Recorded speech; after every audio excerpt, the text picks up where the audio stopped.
Anyhow, one of the first pieces of insurance I bought that I did on my own online was a life insurance policy. And I had been let go from the company I had worked with for a number of years. It was the season of downsizing, you know, post 9/11. And so I bought a life insurance policy because I had 3 kids, and I said, I want to make sure I'm protected. And so I got this policy online, you know, $250,000, real quick, no medical, did it, boom, whatever it was, 25, 30 bucks a month. I was in, whew, peace of mind. So shortly after that, got my license, got a little more educated, and I actually looked at my policy. And turned out I was spending, you know, $300 a year on an accidental life policy for someone who is, what, 34 years old.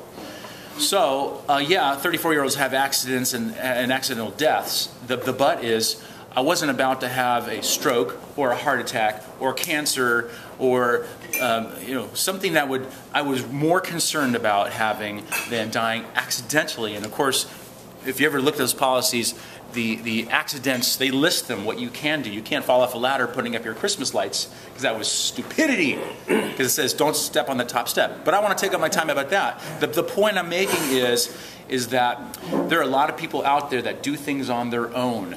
And people, the companies spend many billions with a B dollars a year to tell you how simple it is to get coverage at a cheap price, and we beat the pants off of anybody's price, and price. Get a head of lettuce for 68 cents here, 74 cents there. Your insurance for you know, name your price. Hey, you know, it's ludicrous because just like Bruce said. There's a reason you have insurance, right? We pay a big fee. I pay a lot of money every month on insurance, health, my professional, my auto, my home, and life insurance. That's a large sum of money. And when I need that, it better darn well be there because that's what we're paying for. And I've kind of gone off my little track here. I brought my little table. Some of you have been around the group remember this presentation I did about 5-6 years ago. It's called a 3-legged stool. I don't know why legged. My kids look at me, why legged, Dad? What the heck's legged? Just fun to say. Say legged. It's just fun to say. All right. So I mentioned life insurance. So those of you who had the opportunity to sit with Crystal, you know, or Ron, and talk about life insurance, and it's, you know, it's more than just a policy, it's a plan. I did that with Ron a number of years ago, and he opened my eyes to all the needs. I sat, and this is you, Ron, right here. This is the wrong leg. So Ron asked me about some of my needs. What are my needs? Oh, you have 3 kids? Oh, how old are they? Oh boy, what happens, you own your own business, what happens if you fall ill? What happens if you have a stroke or something weird? You lose a limb in a terrible accident. How about some critical illness coverage? How about, you know, what if? Oh, how about this cool little thing that if you have to be airlifted off the top of a mountain because you broke your leg, which I do top of mountain type of things, that open, you know, it's like, hey, I like that. You know, they'll kick in $5,000. Like, I like that, because helicopter rides off the top of mountains are not cheap. They make you pay for them. So I said, all right. I was at Whitney last summer, and I was thinking about that as the snow was falling. Like, I sure hope I don't fall down there. Anyway, and so anyway, that's what this represents. So many of us in this room will spend the time with like a financial planner, talk about investments, talk about life insurance, all those things, all those, not so much end of life, but entering that season, that autumn season. And you spend the time, this is that leg, and you have many legs of the stool, and they all work in conjunction with each other, and I'm going to get to that. But see, this stool by itself, does it stand by itself? Will it stand up? Is that, no, it's going to fall, right? That's the answer. So, will it stand up? No. All right, thank you. Just like that next photo on Instagram, those of you there, okay? All right. That was the point, because no one was paying attention. Anyway, get off Instagram. Anyway, so you do that, and you say, wait a minute, there's more to my family picture than only my will and I need to actually my financial investments and my life insurance. I need to get a will. What happens if I die? You know, what happens if I'm 38 and get hit by that bus, or I make that stupid left turn like they did in front of the State of Brazos, Costa Mesa, and that poor dad died, didn't see that truck coming, bam. drove that little Toyota Echo and died, and unfortunately in his son's lap. So if that guy died, if that guy was me, because I drove by through the intersection with my daughter on Sunday, it's like, hey, sweetie, a guy died right here. It's like, oh my gosh.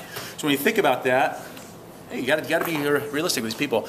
If I didn't have a will or a trust to set up what next, what happens in my business, what happens with the monies, what happens with the assets, how does my wife deal with all this stuff? How does college? What if she was with me and we both died? You know, who's going to take care of the kids? You spend time on that. You can't do that online, right? How many of you would get a trust online? It's kind of sweet. I'm done. Right? Is that bad? Yeah. Name your price trust. Name it. Do your own trust.com. The cheapest trust you can get. Penny Saver. As low as $21 a month. Would you buy that trust? Would you? Would you trust that? No, you wouldn't. And that's the point. It'd be ludicrous. You would buy 2 minutes? Holy smokes. Yep. All right. Fast. Come on. All right. I'm there. Leg number 2. Will this table stand? No. No. Oh my gosh. Third leg, and I just lost the third leg. Oh, right here. So you spend all this time and money doing all this stuff, shoring this stuff, make sure your family's safe, building all these assets, and then you go call Flo. I'm going to name my price. I'm going to spend $21 a month on my auto insurance. And you're the guy that killed a guy in front of Stater Brothers at Costa Mesa. And maybe you were going too fast and someone saw you blow through a red light. And then maybe you had a little beer before you got in the car. Guess what? You are hosed so badly. Because if you're a person, yes, it is a if you did not shore up your assets with, or if you built up your assets and you trusted one of these cheapo guys on Harvard Boulevard with the painted signs, tacos, taxes, and insurance, you're totally hosed. You need someone to look at your insurance. You wouldn't trust a life insurance person for $20 a month on something that you get online like I did. I wasted a lot of money, or your trust, or your will. Why do it with the auto insurance? And most of you don't in here, but I'm encouraging you, for those of you who know your family members, your friends, when you talk to them over the holidays and the weekends, and they say, hey, I must have met the will guy.